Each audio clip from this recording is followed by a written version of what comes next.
अल्हम्दुलिल्लाह। अपने मुक़द्दस नाम की तरह हर दुल्हा दुल्हन की हयात नौ के आगाज का बावखार नाम HKGN फर्नीचर्स।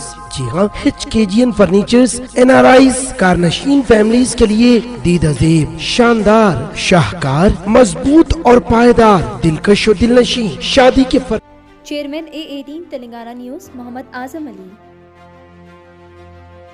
एम्बेसडर थे, उनके डायरेक्ट नंबर पे असद साहब के फ़ोन से ही कॉल किए थे, लेकिन वो इंडिया आए हुए थे, वहाँ से उनका ट्रांसफ़र हो गया या यहाँ शिफ्ट हो गए थे। तो वहाँ पर हम किसी को ट्राई कर रहे थे, वही मेरे पास एक इंडियन एम्बेसी का इमरजेंसी नंबर था जिस पे मैं खुद कॉल किया था।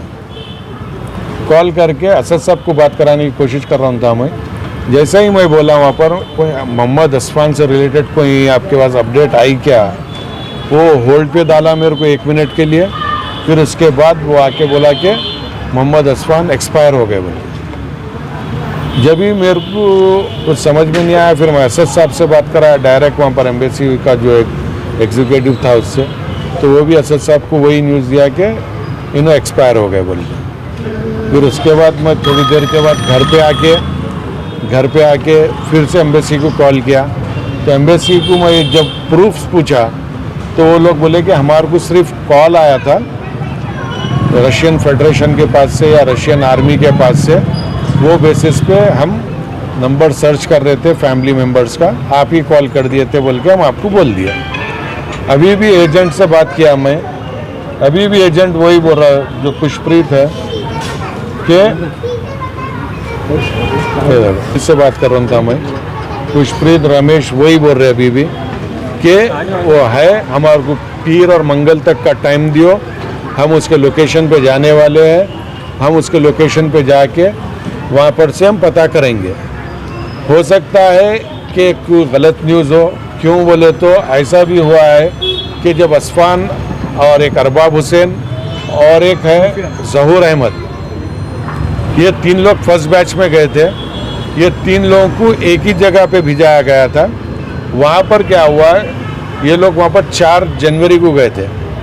वहाँ से ये तीनों अपने अपने घर पे 23 जनवरी तक कांटेक्ट में नहीं थे। 23 जनवरी को अरबाब जो लड़का ज़ख्मी हुआ था, वो लड़का जब वापस आया और मोबाइल चार्ज किया, उसके बाद उन्हें वॉइस मैसेज भिजाया था मेरे को 23 जनवरी के दिन मॉर्निंग में कि असफान के पैर में बुलेट लगी है और वो इंजर्ड है, चल नहीं सकता। ठीक है। फिर उसके बाद साथ में जो कश्मीरी लड़का था वो भी ज़ख्मी हुआ था और वो उसके सामने अरबाब के सामने गड्ढे में गिर गया था, उसकी कोई मूवमेंट नहीं थी बोल के वो फर्स्ट डे बताया था। वो जिंदा है या नहीं है मेरे को मालूम नहीं, लेकिन ऐसा हुआ था बोल के। उसके बाद से असफान और ज़हूर आज तक कांटेक्ट में नहीं है, हम लोग ट्राई कर रहे हैं। अब एम्बेसी को ये फ़ोन आया, असफान से रिलेटेड एम्बेसी को अगर वहाँ से ये फ़ोन आया कि असफान एक्सपायर हो गए, तो 23 जनवरी तक वो ज़िंदा थे। अकॉर्डिंग टू खुशप्रीत जो वहाँ पर है, वो खुशप्रीत भी जो है बताया कि 16 फरवरी को वो कैंसलेशन किया और उससे कोई बंदा टच में है। तो ये 10-15 दिन में एम्बेसी के पास असफान का अपडेट आया, तो ज़हूर अहमद का अपडेट कहाँ है? ज़हूर अहमद सिंस 4 जनवरी से अभी तक टच में नहीं है। ये एक है।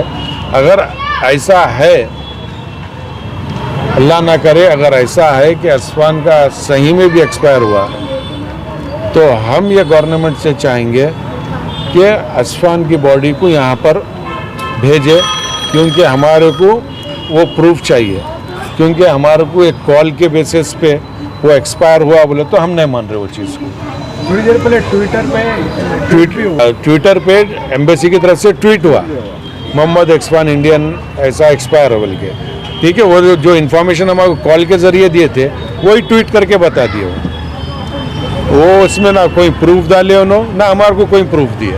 उनकी डेथ हुई तो अब गवर्नमेंट से क्या? गवर्नमेंट से यही चाह रहे हैं कि उनकी बॉडी को जल्द से जल्द यहाँ पर भिजाए, ताकि हम उनका जो लास्ट राइट्स रहते वो करें।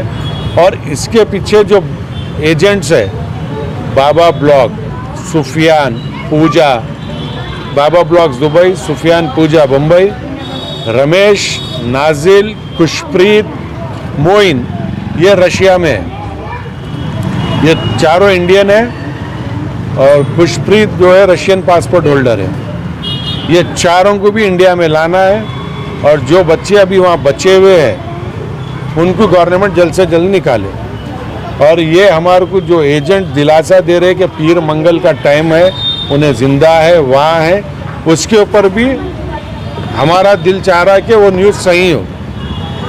लेकिन इंडिया के एम्बेसी का जो पेज है ट्विटर पे, उसके ऊपर ये रिपोर्ट आई तो हम जो ट्विटर एम्बेसी को जो प्रूफ मिला, कम से कम वो प्रूफ फैमिली में